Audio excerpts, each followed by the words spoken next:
You are listening to the ADHD Support Talk Radio podcast. ADHD Support Talk Radio is sponsored by addclasses.com. Stop by www.addclasses.com now to sign up for a free webinar. This is your co-host, Tara McGillicuddy, and today I am bringing you an interview that originally aired at the ADHD Awareness Expo. It is with Bonnie Mincu, and she and I will be talking about ADHD and self-awareness blind spots. I am a Senior Certified ADHD Coach, and it's hard for me to believe I've actually been doing this for 15 years now. I started a business called Thrive with ADD for coaching and training adults with ADD. And I came about doing this after a number of years of coaching in the corporate world, coaching leaders and coaching teams, and helping corporate teams redesign their processes and running training and development. And I thought when I left corporate, I would continue to do that independently, and found out that once I left that structure and all those deadlines I was so accustomed to, I sort of fell apart. I wasn't getting anything done, and found out to my great surprise in middle age that I was ADD myself.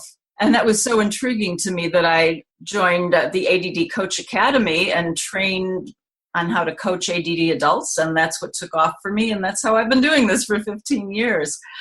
Yeah, and you have some great stuff, and you've been around, I think, just as long as I have. And I recommend your resources. Definitely take a look at your website, because you've been around for 15 years, and that shows that you know your stuff. If you didn't know your stuff, you wouldn't be able to do this business, because as you know, people with ADHD are not always the easiest to work with. So you really need to know your stuff to be successful for 15 years. Well, thank you.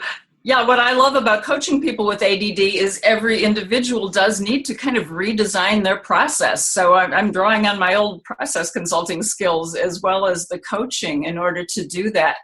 I have a lot of training programs. I have a number of resources I've developed over the years for helping people develop a time sense, for overcoming overwhelm or shame. And what I want to talk about today is blind spots. I have come over the years to realize, to believe that the blind spots we have with ADD aren't just the ones we're born with, but it seems to be kind of a pattern of attitude as well. And I'll tell you what I mean by that. I think people without ADD are more likely to go through life, even as children, learning lessons as they go along, learning what works and learning what doesn't work and adjusting their behavior accordingly. And so they don't tend to have as many problems with being on time or losing things or getting things done. They just sort of assimilate those life lessons. With ADD, we're less likely to observe that.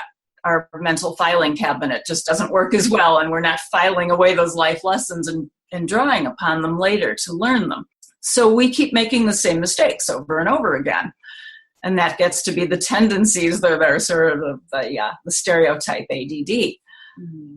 So the way to counteract that is to deliberately, for a short time, start tracking what's going wrong so that you can actually see what's leading to the bad results, what is leading to things not working out.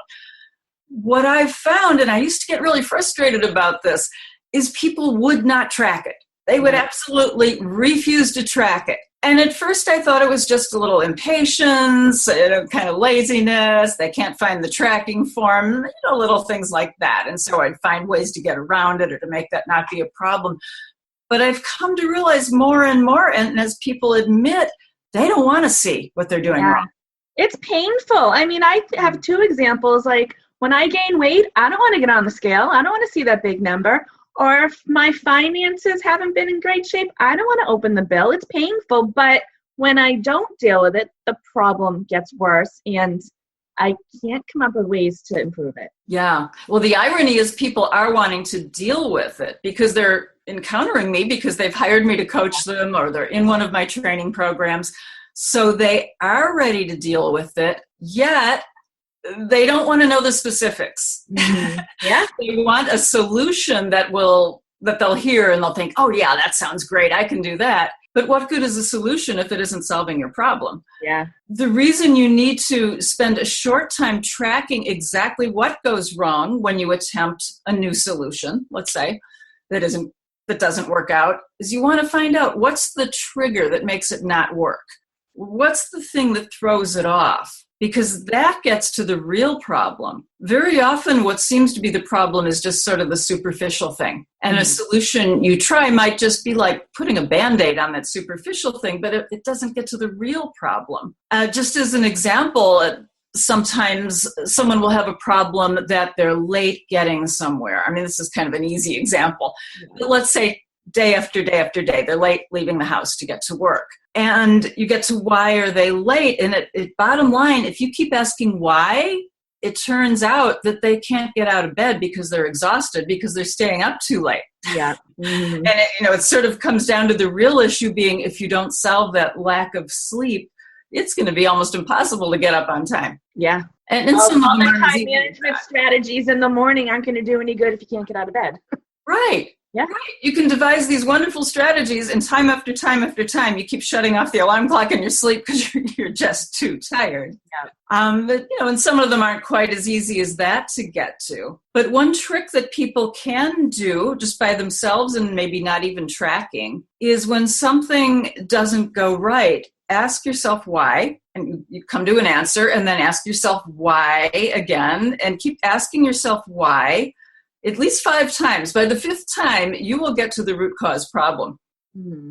Sometimes why isn't exactly the right word, so sometimes it's what caused this, what triggered this, or how can I do better, or what would make it easier for me. But you got to keep asking and asking. And essentially that's what coaches do. We ask questions. Yeah. So someone who has a hard time asking why or what's getting in the way themselves, would you recommend that working with somebody like a well-trained ADHD coach would be beneficial? Oh, sure. It would certainly help. It would certainly help. What I'm coaching is how to get much more quickly to somebody's real reason for not wanting to ask why, or real reason for not what's making them uncomfortable. And an awful lot of the time it's shame that comes up. Oh, yeah. Is the reason. And it's kind of interesting because they already know the problem. So they already know they're ADD, right? Can't be shame of that being anything new. I hate that people are ashamed that they're ADD, but if they feel that, that's nothing new to learn. Yeah. They already know they're late or they're disorganized, or they already know whatever caused the crisis that might be causing them finally to pick up the phone and call a coach. So they know that already. Mm-hmm. What is it, the thing that they're afraid of finding out? Because it's not anything terrible ever. Yeah. It's usually just a behavior that people may or maybe don't realize that they keep engaging in. But it's usually nothing shameful that comes out of this. It's just and you and I have been doing this for 15 years. So basically anything they come to us with, I don't think we're going to be shocked. No, we're not going to be shocked. No, and more than likely, we're going to be able to recommend some solutions, work with them to find solutions. So we understand the shame, and we've pretty much heard it all. I'm saying this now, I'm probably going to hear something you've never heard, but we know how to deal with it. We're used to people with these issues, and we know how to work with it and help them. Yeah, interesting though, it's not even that I think they're ashamed to tell me anything, because a lot of times this comes up with people who are taking a class with me. Yeah. So if I ask them to track what goes wrong on their intentions, I'm never going to see that form. Yeah. They don't have to tell me or to show it to me. But I think most of them don't want to track it themselves. They have a real aversion to seeing it. So they might say, well, I kind of kept track mentally. No. Same thing.